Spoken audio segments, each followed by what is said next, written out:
So in this episode of Ask Ironborough, we're going to talk about pre-workout. We're going to talk about different types of alcohol to drink. We're going to ask why do our arms flail around when we do wall balls, and then we're also going to find out what I use in my hair.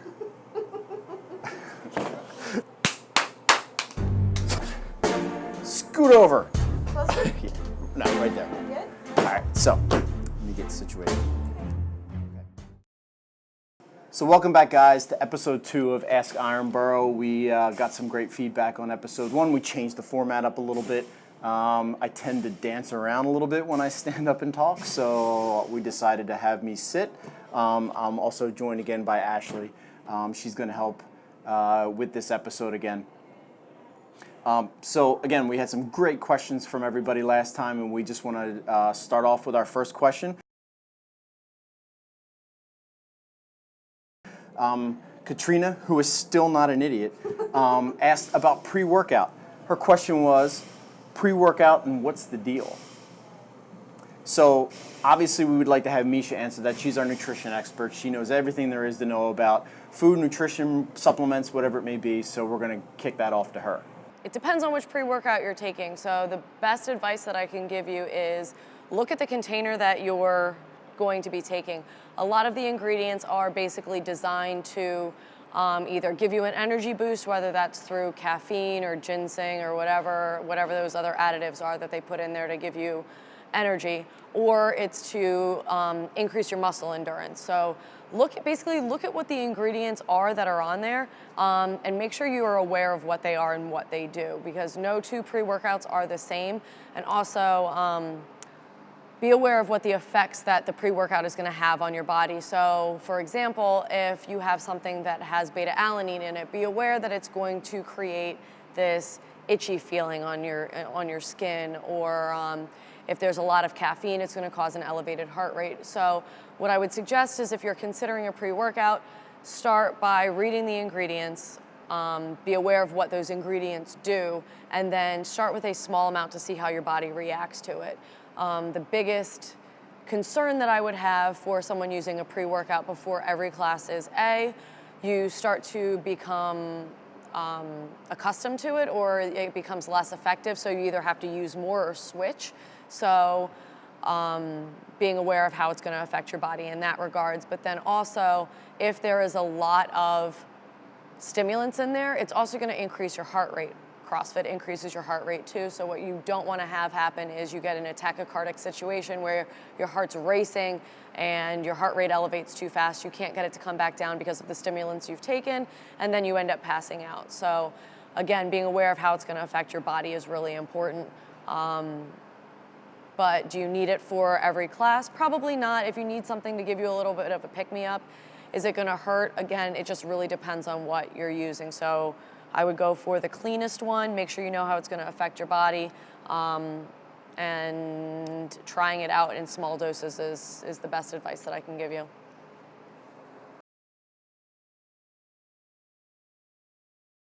First question that we have from Natalie. Second question that we have from Natalie. So again, Natalie is an awesome CrossFitter here at CrossFit Ironborough, and she has a great question that we're all hoping to get the answer for. She drinks on the weekends, and what alternatives are there to beer? So that's a great question, especially when you're young, you're out on the social scene, you're hanging out with your friends, you're out trying to meet people, doing whatever. So there's a lot of really great alternatives to beer. One of the ones that my go-to is Tito's vodka. I don't know. Most bars usually carry it now, so it's usually in stock in most bars. That with some club soda and a piece of fruit is my favorite drink. It's delicious. And one of the great things about it is, I don't know for beer drinkers out there, you may or may not notice that, at least with me, I would have a lot of inflammation and a really bad hangover from beer when I would drink it. So when I switched to Tito's and club soda, a lot of that inflammation went away. My hangovers weren't nearly as bad as they used to be, and I felt a lot better, and I actually was able to maintain my weight a lot better with something like that. Another great alternative is red wine. It's there's a lot less sugar in red wine than there is in white wine. So, and if you can find red wine with low in sulfates or sulfites, which will also cause some inflammation, cause some swelling, that's a great alternative as well. Obviously, if you're going from beer to liquor, there's a higher alcohol content, so you obviously can't drink as much. So you want to, you save some money, yeah. Cheap date. So you want to be careful with your alcohol consumption moving from beer to liquor, but obviously there are some great alternatives out there. Tequila is a great alternative. Misha loves drinking tequila with a little bit of club soda and a little bit of pineapple juice, and that is her go-to drink as well. It also doesn't really affect your performance the next day too. Usually when I would drink a lot of beer and then go work out the next day, I felt like, I had concrete legs, wasn't really able to move, and had a really hard time with a workout. Usually the recovery time from a cleaner drink like a vodka or a red wine is a lot faster and won't affect your workout for days.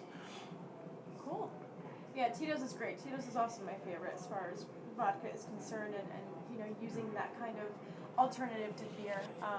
Actually, cool thing about Tito's is that I actually used to sell it.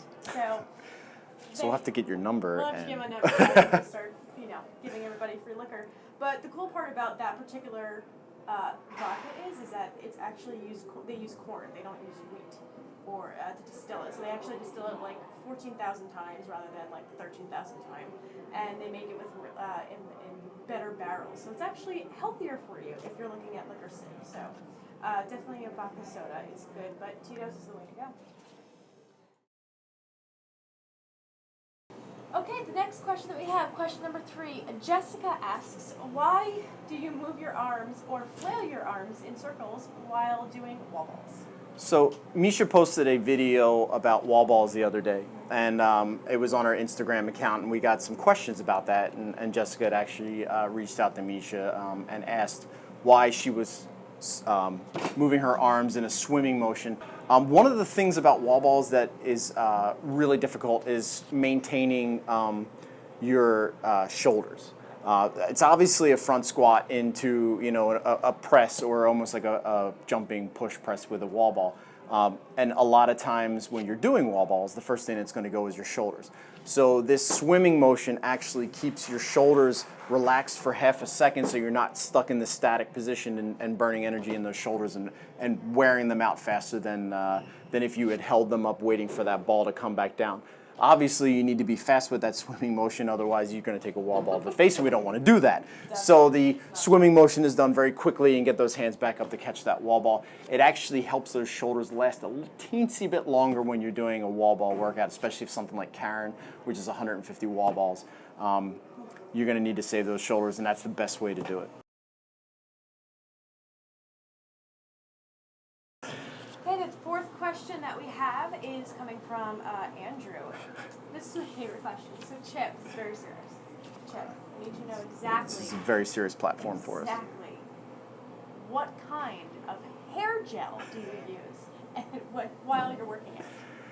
What kind of hair gel do I use? Well, I don't use hair gel, believe it or not. Naturality. No, it's not natural. I actually use Garnier Fructis paste. Yeah, that's It's actually paste. So, but don't let Andrew fool you. He has a fantastic head of hair too. When he comes in, his hair's looking great. So we should find out what he's using as well.